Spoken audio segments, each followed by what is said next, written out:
Good morning বন্ধুরা, আমি সঙ্গীতা। আজকে আমি হাজির হয়েছি তোমাদের জন্য ছোলার ঘুগনি রেসিপি নিয়ে। দেখো, ছোলার ঘুগনি রেসিপি বানানোর জন্য লাগবে ছোলাটাকে আমি আগে থেকে সেদ্ধ করে রেখে দিয়েছি, আর একটা বড় মাপের আলু সেদ্ধ করে রেখে দিয়েছি।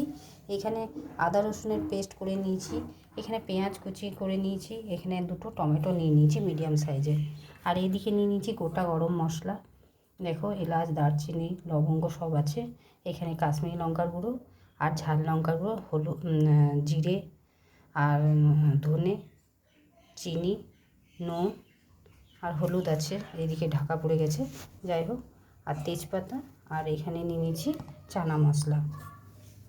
এবারে আমি কড়াইয়ের মধ্যে পেঁয়াজটা দিয়ে দেবো, আর এদিকে আমি কড়াইটা গরম বসিয়ে দিয়েছি।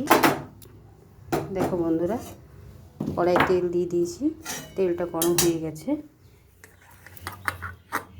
আমি তেলের মধ্যে দিয়ে দেবো পেঁয়াজ।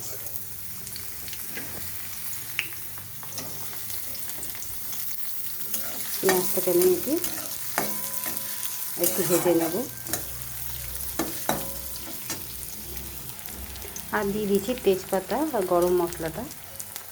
এবার পেঁয়াজ আর তেজপাতা গরম মশলাটা একটু ভালো করে ভেজে নেব, যতক্ষণ ফোড়নের একটু গন্ধটা না ছাড়ে। গরমের গন্ধটা ছেড়ে গেলে, ফোড়নের গন্ধ ছেড়ে গেলে আমি আদা রসুন পেস্ট করাটা দিয়ে দেবো।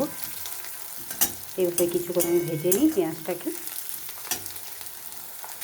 দেখো বন্ধুরা, পেঁয়াজটা ভাজা হয়ে গেছে, আর 1 চামচ মতন আদা রসুনের পেস্টটাও দিয়ে দিলাম। এবার আদা রসুনের পেস্টটাও আমি পেঁয়াজের সঙ্গে ভালো করে ভেজে নেব, যাতে রসুন আর আদার কাঁচা গন্ধটা না ওঠে, সেই কারণে এইভাবে আমি কিছুক্ষণ ভেজে নেব। আর এই দিকে যে গুঁড়ো মশলাগুলো আছে, এইগুলো আমি সমস্ত সব কিছু জল দিয়ে অল্প গুলে নেব, যাতে মশলাটা কড়াই দেওয়ার সঙ্গে সঙ্গে না তোমার পুড়ে যায়। দেখো, মিশিয়ে নেওয়া হলো। আর এদিকে সানরাইসের চানা মশলাটা আমি পরে ব্যবহার করব। এখন আমি আদা রসুনটা পেঁয়াজের সঙ্গে ভালো করে ভেজে নেব, যাতে কাঁচা গন্ধটা না থাকে। দেখো বন্ধুরা, মশলাটা ভালো মতন ভাজা হয়ে গেছে, আর আমি খুব বেশি তেল মশলা ব্যবহার করছি না, কারণ সবসময় খুব বেশি মশলা ভালোও লাগে না। তাই অল্প সামান্য মশলা দিয়ে আমি ঘুগনিটা বানাবো। আর আমি চেষ্টা করি সবসময় যে অল্প মশলার মধ্যেই বানানো, যাতে শরীর কারো অসুস্থ না হয়। তেল মশলা খেলেই তো নয়, বলো, শরীরটাকেও দেখতে হবে।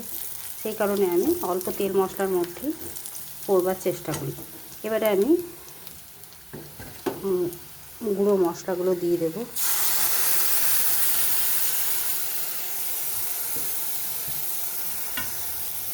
আরও কিছুটা মশলার প্লেটটা ধুয়ে জল দিয়ে দেবো।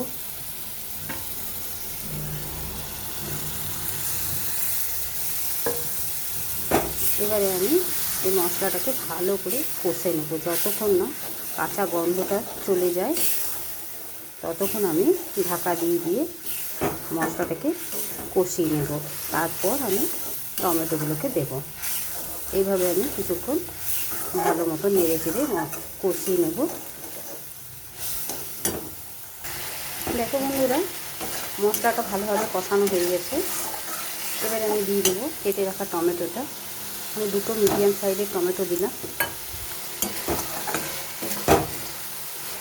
এবার টমেটোটাকেও আমি মশলার সাথে ভালোভাবে কষিয়ে নেব, যাতে টমেটোটা গলে যায়, সেটা লক্ষ্য রাখতে হবে। এভাবে আমি টমেটোটাকেও মশলার সাথে কষিয়ে নেব। দেখো বন্ধুরা, টমেটোটাও ভালো মতন কষানো হয়ে গেছে। এবারে আমি দিয়ে দেব সেদ্ধ করা ছোলা আর আলু। আমি যে প্রসেসিংভাবে করছি সেইভাবে তোমরাও বাড়িতে করবে, দেখবে একদম অন্য রকম লাগবে। একরকম তো খেয়েছো, কত রকমভাবে বলবে যে হ্যাঁ, ঘুগনি কে না জানে, ঘুগনি সবাই জানে, কিন্তু নানা রকমভাবে বানানো হয়। প্রত্যেকের হাতে নানা ধরনের টেস্ট, নানা রকমভাবে বানানো হয় পদ্ধতিতে। আমি একরকম, তো আরেকজন আরেক রকম। তো অতি অবশ্যই এরকমভাবে বাড়িতে বানিয়ে খেয়ে দেখবে। এবারে মশলার সাথে কিছুক্ষণ ছোলা আর আলুটাকে কষিয়ে নেব। এইভাবে আমি কিছুক্ষণ কষিয়ে নেব, যাতে ছোলা আলুর মধ্যে মশলাটা ভালো মতন ঢুকে যায় এবং মিক্স হয়ে যায়। মিক্স হয়ে গেলে তারপর আমি জল দিয়ে দেবো। দেখো বন্ধুরা, ছোলা আর আলু মশলার সাথে ভালোভাবে মিক্স হয়ে গেছে। এই সময় আমি কিছুটা পরিমাণে কারি পাতা দিয়ে দিলাম। আমি শুকিয়ে বাড়িতে রেখে দিয়েছি কৌটোতে, তোমরাও রেখে দিতে পারো। সব সময় তো টাটকা পাবো তার কোনো গ্যারেন্টি নেই, তাই আমি বাড়িতে বানিয়ে রেখে দিয়েছি। এবারে কারি পাতাটা দিয়ে আমি কিছুক্ষণ কষিয়ে নেব। আমি ধনে পাতা ব্যবহার করব না। দেখো বন্ধুরা, কারি পাতাটা দিয়ে আমি কিছুক্ষণ কষিয়ে নিলাম। এইভাবে অতি অবশ্যই বানিয়ে খেয়ে দেখবে। তুমি যদি ভাবো যে আমি জল দেবো না, এইভাবে খাবো, এইভাবেও খেতে দুর্দান্ত লাগবে। এবারে আমি দিয়ে দেবো পর্যাপ্ত পরিমাণে জল, যেটুকু প্রয়োজন। এবারে আমি জল দিয়ে দিলাম। এবারে কিছুক্ষণ ফুটে যেতে দেব।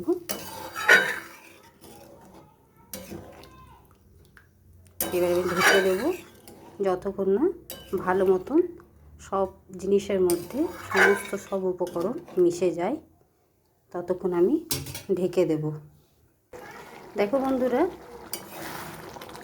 ঘুগনিটা কমপ্লিট হয়ে গেছে, প্রায় কমপ্লিট। দেখো, দেখতে খুব সুন্দর কালার হয়েছে।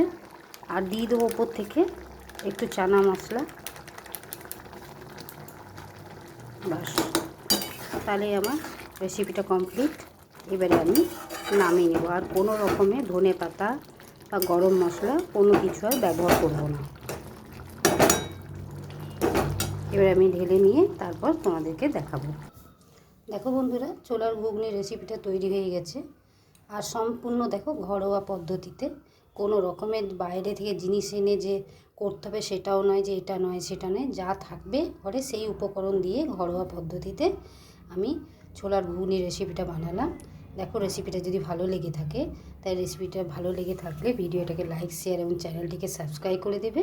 আর বন্ধুদের মধ্যে শেয়ার করে দেবে।